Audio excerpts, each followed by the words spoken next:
नमस्कार, आप देख रहे हैं सनमार्ग लाइव और मैं हूं मनोज नारायण सिंह। केंद्र सरकार या फिर राज्य सरकार द्वारा प्रायोजित बहुत सारी स्कीम्स हैं और ख़ास तौर पे किसान के लिए जो सारी स्कीम्स हैं उसमें आज हम लोग चर्चा करेंगे। कृषि यंत्रीकरण जो स्कीम है, खेती करने के लिए जो जो भी यंत्र की ज़रूरत पड़ती है उसमें सरकार द्वारा किसानों को उपलब्ध कराए जाने का क्या स्कीम है, किस तरह उसका प्रोसेस है और कितना सफल है, इस पर हम लोग चर्चा करेंगे। और चर्चा करने के लिए हम लोग के साथ में हैं सुभाष कुशवाहा जी हैं। ये रालोसपा के किसान प्रकोष्ठ के प्रदेश अध्यक्ष हैं और इनका बैकग्राउंड ये रहा है कि पैक्स के अध्यक्ष रह चुके हैं, प्रमुख संघ के अध्यक्ष भी रह चुके हैं। तो इनसे जानकारी लेते हैं हम लोग कि ग्राउंड लेवल पे जो ये स्कीम है कृषि संबंधित यंत्रों की खरीदारी या सरकार द्वारा किसानों को उपलब्ध कराए जाने का जो स्कीम है ये कितना सफल है और क्या प्रोसेस है और किस तरह किसानों को उपलब्ध कराया जा रहा है, आज के डेट में क्या स्थिति है, इनसे जानने की कोशिश करते हैं। सुभाष जी, सनमार्ग लाइव में आपका स्वागत है। बहुत बहुत धन्यवाद।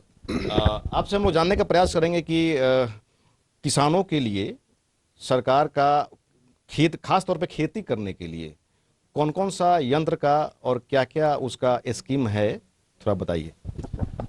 देखिए, ये विषय तो बड़ा अभी किसानों के लिए महत्वपूर्ण विषय है आपका।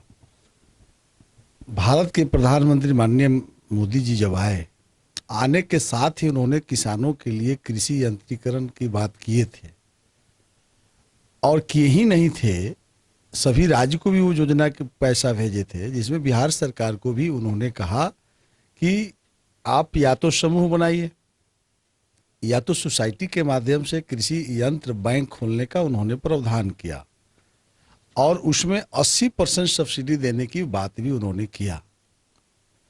और सब जगह सोसाइटी के लोगों से एप्लीकेशन कृषि डिपार्टमेंट बिहार सरकार ने लिया और सब लोगों ने दिया भी।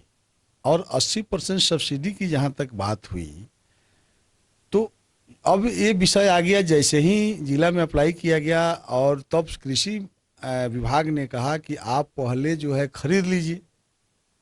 अब 40 लाख रुपया का एक स्कीम है, उसमें 20 लाख रुपए का स्कीम है, 10 लाख रुपए का स्कीम है, 3 स्टेज है। तो सैंक्शन तो इन लोगों ने कर दिया, लेकिन सोसाइटी या समूह के पास जो है मार्जिन मनी था नहीं, उतनी पैसा कहाँ से आया जाए जो खरीदारी हो।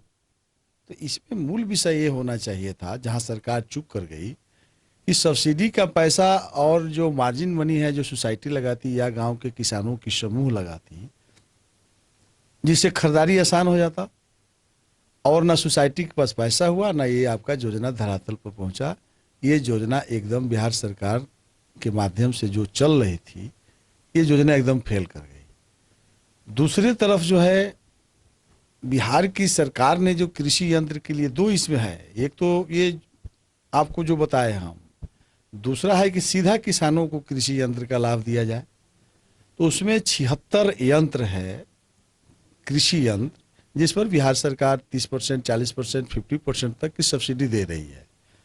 हास्यास्पद तो हम लोग को तब लगता है कि वैसे किसान को भी कृषि यंत्र देना है जो ट्रैक्टर से कृषि यंत्र चलता है, लेवलर है, रोटावेटर है, आपको ये जो ट्रैक्टर से ही चल सकती है, वो जिनको ट्रैक्टर नहीं है उसको भी देना है।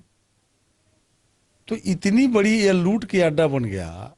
अब उसका कृषि सलाहकार एसएमएस जो ब्लॉक में तैनात है, ये बड़े पैमाने पर इस योजना को, जो लोग के पास ट्रैक्टर नहीं है वैसे किसानों से एप्लीकेशन लेकर के और कागज में ही खरीदारी हो रही है। धरातल पर कृषि यंत्र जो देना था सरकार को, वह 99% इनका जो है योजना लूट का अड्डा बन गया। ये कहीं धरातल पर कुछ चल नहीं रहा।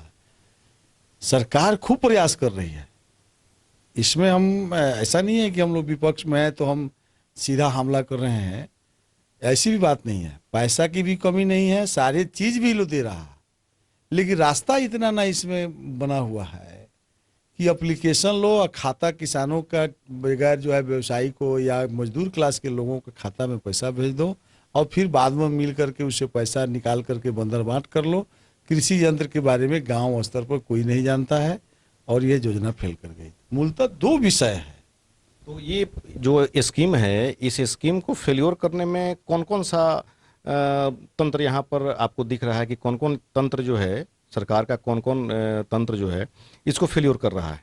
देखिए, फेल होने का तो एक विषय है कि मंत्री स्तर से इसकी मॉनिटरिंग नहीं हो रही है।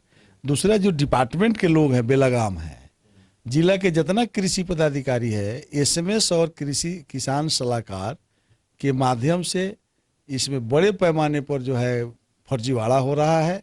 सही किसानों तक कृषि यंत्र पहुंच नहीं रहा है, ये लूट हो गया। इसमें कहीं किसान एग्रीकल्चर विभाग का जो ग्राउंड लेवल पे जो कर्मचारी है वो कृषि सलाहकार और एसएमएस है, उसके बाद में ब्लॉक में बीईओ होता है। तो ये एक तरह से माना जाए तो इसमें बड़ी भूमिका इन तीनों की है।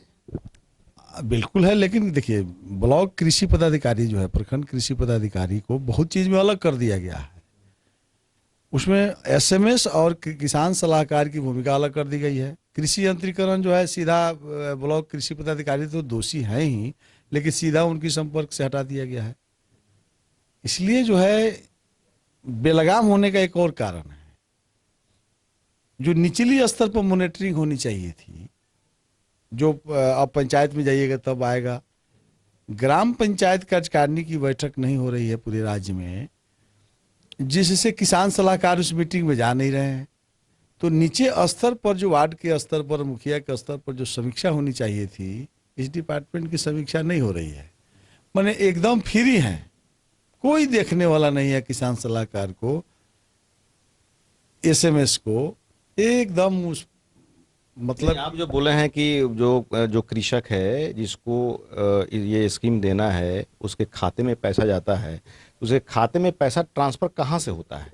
ये तो कृषि विभाग से होता है सीधे। कृषि विभाग माने डिस्ट्रिक्ट जिला कृषि पदाधिकारी उस पैसा को ट्रांसफर करते हैं। ये मिली भगत है। उस और लिस्ट देता है एसएमएस या कृषि सलाहकार। एसएमएस उस सूची को फाइनल करते हैं, गांव में संपर्क करते हैं, और उनको टारगेट है कि इतना आपको पूरा करना है। वो टारगेट है कि आपको इतना कृषि यंत्र आपको देना है। अब टारगेट पूरा करना है। जिसको ट्रैक्टर यंत्र की ट्रैक्टर नहीं है उसको कृषि यंत्र दे रहे हैं, इसका क्या मतलब है? इसका कोई मतलब है? जिसको ट्रैक्टर है ये नहीं है, रोटावेटर दे दीजिए, लेवलर दे दीजिए, इसका क्या मतलब है? वो क्या करेगा? आज आपको क्या अंदाजा लग रहा है कि पूरे बिहार भर में प्रत्येक साल इसमें कितने का बंदरबाट हो रहा है? देखिए, ये बहुत बड़ा बजट है। कृषि रोड मैप आप उठा करके देख लीजिए, हर जिला का अलग अलग है। ये मामला अरबों में जाएगा, करोड़ों में नहीं। ये बड़ी लूट है और इसकी बड़ी न्यायिक जांच की जरूरत है। और हम अपने स्तर से, अपने पार्टी के स्तर से भी इसकी, चूंकि अभी सदस्यता अभियान चल रहा है, संगठनात्मक चुनाव होना है, निश्चित रूप से अक्टूबर माह से इस पर हम व्यापक आंदोलन करने के मूड में हैं। और इसमें बड़ी बड़ी चीज है, आएगा सामने। तो ये सुभाष कुशवाहा जी का साफ तौर पे कहना है कि सरकार इसमें दोषी नहीं है। सरकार तो पैसा पानी की तरह बहा रही है, लेकिन जो ग्राउंड लेवल पे जो भी कर्मचारी हैं एग्रीकल्चर विभाग के, ये इसमें बंदरबाट कर रहे हैं और बहुत बड़ा घपला इसमें हो रहा है, घोटाला हो रहा है, जिसके मॉनिटरिंग का अभी तक कोई सुविधा नहीं है, मॉनिटरिंग नहीं हो पा रही है।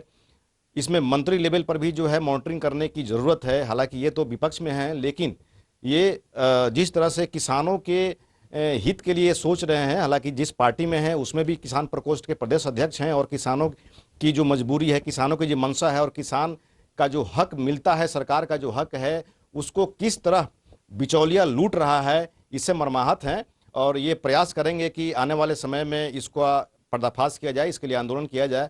फिलहाल सरकार को भी ये ज़रूरत है कि ये जो ग्राउंड रूट पे, ग्राउंड लेवल पे जो घपला घोटाला हो रहा है सरकारी स्कीम का, और जो वाजिब किसान है उनको फ़ायदा नहीं मिल रहा है, इसकी मॉनिटरिंग किया जाए और जो ज़रूरतमंद किसान हैं वहाँ तक सामान पहुँचाया जाए। सहयोगी अजय के साथ मनोज नारायण सिंह, सनमार्ग लाइव, पटना। आपको ये कार्यक्रम अच्छा लगे तो सनमार्ग लाइव को सब्सक्राइब करें, बेल आइकन जरूर दबाएं, ताकि हर छोटी बड़ी खबरों से आपको रूबरू कराते रहें।